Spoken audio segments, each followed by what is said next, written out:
Before lifting the vehicle, you must loosen the lugs, loosening each lug by turning them counterclockwise. Don't remove the lug nuts completely.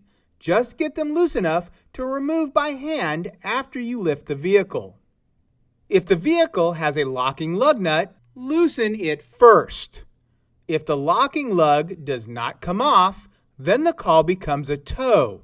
The locking lug nut key will be required after the spare tire is installed, so place the key in a safe location. If a lug nut is so tight that it breaks or feels as if it may break, stop and inform the member. A vehicle with just 3 lugs is unsafe to drive with 1 broken lug.